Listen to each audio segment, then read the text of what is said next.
Hey everybody, Bill Flipper here. So one of my most popular videos, strangely, is on gambling, on why I don't like it and why I think it's a waste of time. And we talk about finance on this channel, so I just thought it was an interesting video. It got like way more views than any video usually gets. I usually do shorts, but I'm going to do this as an extended video. And I hope you learned something. This is basically pulled from a Breaking Points video where they really highlight the dangers of gambling and how these companies are doing things that normal other vice companies would not be allowed to, like the marketing of all but impossible bets to win, and how almost all their profits are actually based on gambling addicts. Because if you're good at this and you win over a period of time, they basically limit your bets down to almost zero, to a few dollars. So in 2018, we had the mass legalization and they were allowed to advertise. So one other thing is, like other cigarette smoking, some of those types of vices, they were not allowed to advertise on TV. But I'm sure if you're into the young men, like a lot of podcasts, YouTube, you see this constantly advertised. The most popular YouTube channels, podcasts have online gambling ads, almost all of them.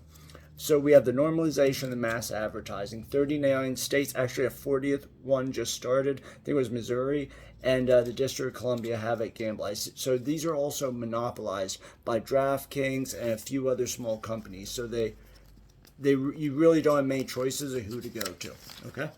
So this is going to get pretty much more vile as we go on. So $500 billion were wagered. For every dollar wagered, household savings are depleted by $2. So now here, if gambling is legal in your state, it increases bankruptcy possibility by 25 to 30% across the state. Increase in domestic violence obviously is spiked, especially when you have a problem loser. When your husband or even your girlfriend or wife is depleting your savings, selling your child's toys, you're going to have conflict. So these companies advertise like crazy, but more importantly, their entire model is basically based on a very small, like 3% of problem gamblers. So 3% make up 50% of the profits, and they actually target these people. So if they find, they're probably using algorithms or models to figure out if you're checking your bets all night.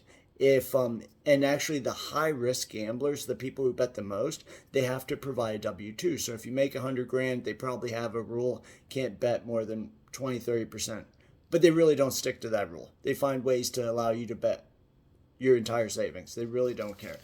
And there are actually lawsuits proving that they now again, these are accusations in a lawsuit, but I think the accusations claim that they knew a man could not do these bets with a W-2, and that they could actually they were allowing him to bet over.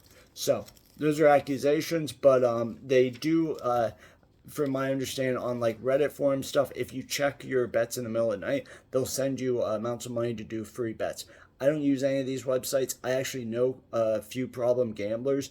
Some of them were slot machine addicts. Some of them were online, like slot addicts. But these people bet entire savings, tens of thousands of dollars a year. I know someone who actually bet, over $50,000 a year. People who would be up at the casino, a few $1,000s, and just bet go all night and then leave with nothing, which is incredibly sad. I mean, my whole thing is that you could invest this in yourself, you could invest this in a vacation, something you have great memories of, or even put it in an index fund and slowly build this over time.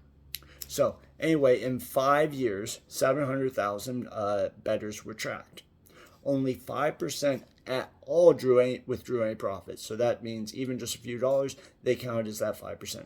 But more importantly, 3% of all bettors made up 50% of the revenue. So the biggest losers made up half the profits, or half the revenue. So once someone wins consistently, from my understanding, again, this is from Breaking Points, but the fine print of the contract basically allows the company to limit the bet size down to just a few dollars. So if you're winning consistently, they drop you, but if you're a big time loser, they make sure you keep getting inundated with ads. The losers can lose as much as they want, but the winners are capped. These companies also target the most problematic gamblers. We already went over that. So they send targeted emails to people who they have figured out that probably would indicate a high amount, someone who bets a lot. They give the problematic gamblers free bets to keep them hooked. I think this all comes from the lawsuit, but again, we'll see how the lawsuit goes. But this kind of makes a lot of sense to me, how casinos and everything works. With the free, they give the high rollers, the free rooms. They want to keep you there all night.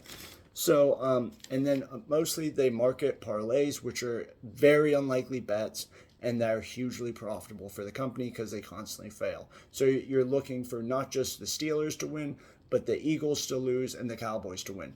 Now, the chances of that happening are very little, so they can actually count that money, I guess, before the bet even loses.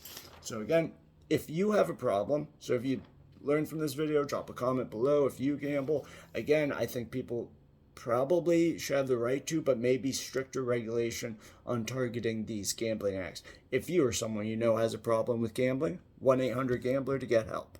Hope you learned something. Let me know in the comments below if I'm way off, if I'm right, if you gamble and you have fun, if you ever won any.